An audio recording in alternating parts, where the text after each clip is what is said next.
Sois bem-vindo ao canal do pastor e advogado João dos Santos.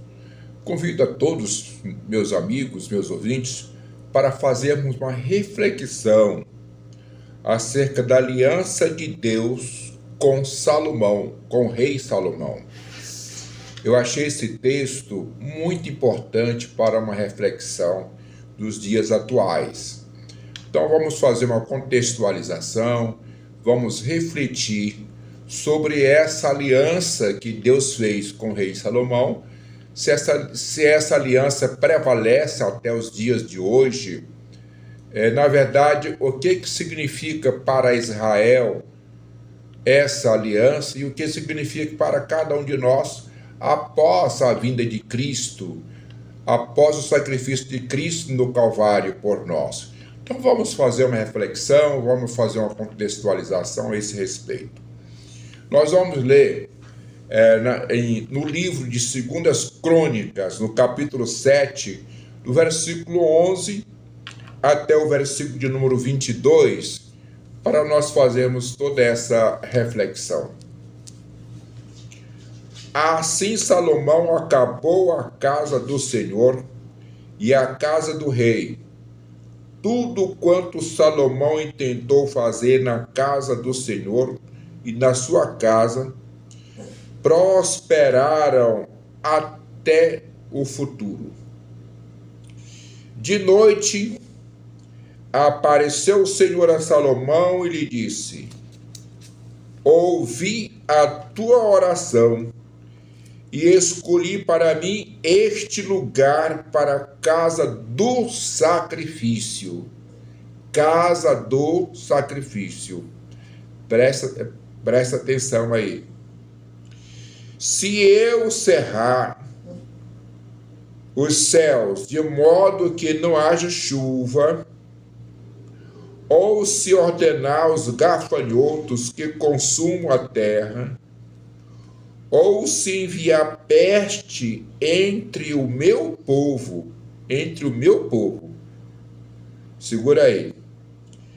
Se o meu povo, que se chama pelo meu nome, se humilhar e orar e me buscar e se converter dos seus maus caminhos, então eu ouvirei dos céus, perdoarei os seus pecados e sararei a sua terra. E estarão abertos os meus olhos e atentos os meus ouvidos à oração que fizer neste lugar. Porque escolhi e santifiquei esta casa, para que nela esteja o meu nome perpetuamente. Nela estarão fixos os meus olhos e o meu coração todos os dias.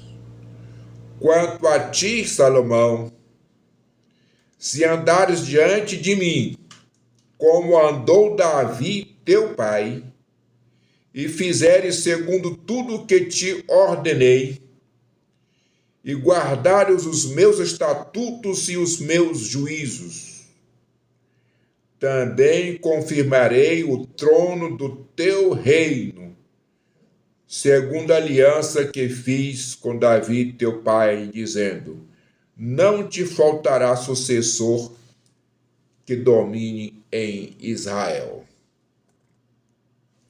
Porém, se vós desejardes deixar os meus estatutos e os meus mandamentos, que vos prescrevi, e fordes e servirdes a outros deuses, e os adorardes, então vos arrancarei da minha terra que vos dei,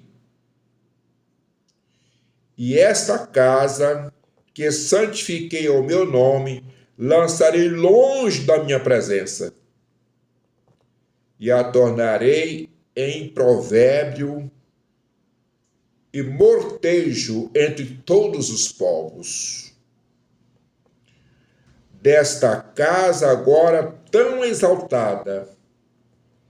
Todo aquele que por ela passar, pasmará e dirá: por que procedeu o Senhor assim para com esta terra e esta casa?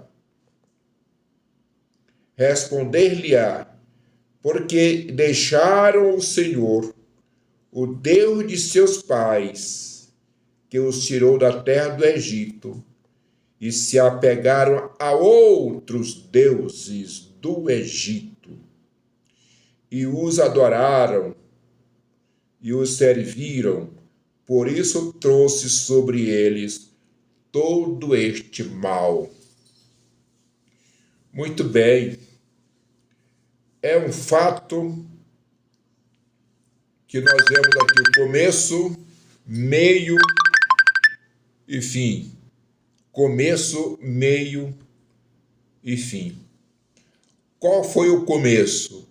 Deus prometeu para Davi que da sua descendência ele levantaria um templo, uma casa de oração, e que quem entrasse nessa casa de oração, arrependesse dos seus pecados, confessasse os seus pecados e abandonasse os seus pecados, mesmo que Deus cerrasse os céus para não mandar chuva, mesmo que Deus mandasse pragas, mesmo que acontecesse catástrofes, se o povo que chama pelo nome de Deus, no caso, ele está falando aqui com os judeus, se humilhasse e orasse, ele tiraria todo o mal e sararia a terra. Porém, se eles adorassem outros deuses, a não ser o Deus dos céus, Criador dos céus e da terra, viria sobre ele o mal terrível. Ele tiraria o templo do meio deles, a casa de oração, e o povo passaria lá no local do templo e ficariam assombrados, dizendo: por que Deus trouxe sobre eles todo este mal? Bem, em primeira mão, nós vamos ver aqui, Deus está falando com os judeus, e assim como falou, aconteceu. Quando Salomão, que foi o escolhido para levantar o grande templo, terminou o templo, terminou a construção do templo, Deus respondeu Salomão com fogo. Deus esteve presente na vida de Salomão. E o templo servia como fosse uma atalaia, uma referência aonde Deus ouvia a oração daquele lugar. Porém, Salomão e as suas 300 esposas, 700 concubinas, a maioria delas descendência do Egito, que adoravam outros deuses a não ser o Deus Criador dos céus e da terra. Deus cumpriu sobre eles também a promessa de retirar deles o templo. E não ficou pedra sobre pedra que não fosse derrubada. Não existe nem sequer ruínas daquele templo. Naquele templo, no local daquele templo já foi construído o segundo, que também foi totalmente destruído. Veja bem, vamos fazer aqui uma comparação. O que significa templo para Deus hoje, depois da vinda de Cristo, aqui na face da terra, depois da morte e ressurreição de Jesus.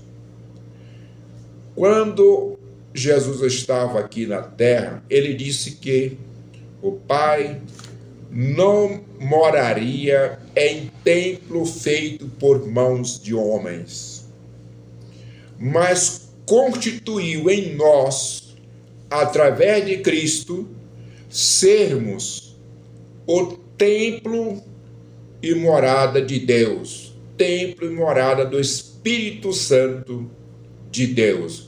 Isto é, Deus fazendo-se dentro de nós através do Espírito Santo. Então, cada um de nós somos hoje o templo, porque Deus não morará mais em templo feito por mãos de homens, mas em templo feito por Ele mesmo, que somos nós, criaturas, a imagem e a semelhança de Deus.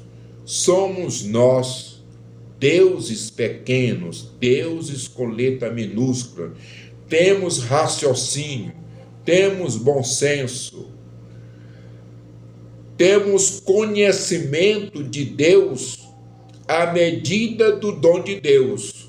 Isto é, à medida que Deus permite a cada um de nós, nós vamos tendo intimidade com Deus, vamos nos relacionando com Deus, à medida que o próprio Deus permite que assim nós o façamos. Deus tem o domínio de todas as coisas. Por isso, o velho templo do Velho Testamento foi todo destruído por causa do pecado. E Deus resolveu então instituir o seu novo templo em cada um de nós. Por isso Jesus falou: aonde estiver 2 ou 3 reunidos no meu nome, ali eu estarei presente. É uma promessa de Deus, não é promessa nossa, foi Ele que prometeu. A responsabilidade de estar presente quando nós reunimos 2 ou 3 em nome de Deus, em nome de Jesus, a responsabilidade de estar presente é dele. Ele está presente para perdoar, ouvir as nossas petições, nos dar sabedoria e inteligência para pedirmos aquilo que está no coração de Deus. Porque se nós pedirmos aquilo que está no coração de Deus, com certeza absoluta receberemos. Essa promessa é infalível. Deus faz presente quando nós invocamos o nome dele e reconhecemos que esse corpo é o verdadeiro templo do Espírito Santo e que nós conservemos esse corpo que nós temos como sendo templo do Espírito Santo de Deus, como sendo morada do Altíssimo. No momento em que nós acreditamos, colocamos essa fé em ação, passamos a ser templo do Espírito Santo de Deus. Mediante esta palavra, eu pude entender que além de Deus perdoar os nossos pecados, em Cristo Jesus, nosso Senhor, faz de cada um de nós homens santos e irrepreensíveis diante dele. Faz de nós templos de Deus. E aonde Deus está, existe santidade. Muitas vezes nós mesmos somos incrédulos em não acreditar que Deus é capaz de fazer cada um de nós templo, e se ele faz cada um de nós templo, ele não mora em templo imundo, ele mora em templo santo que ele mesmo santifica para que ele esteja presente na nossa vida. Então nós somos santificados pelo poder de Deus para que Cristo faça morada em nós através do Espírito Santo de Deus. Com isso, eu sou grato a Deus por tudo enquanto Deus tem feito para cada um de nós. Mesmo tendo destruído o antigo templo, eu louvo ao Senhor, porque Ele construiu um novo templo na vida de cada um de nós. Deus nos abençoe. Eu vou fazer uma oração para que todos nós possamos ser abençoados e possamos entender o plano de Deus para com a humanidade. Oremos ao Senhor.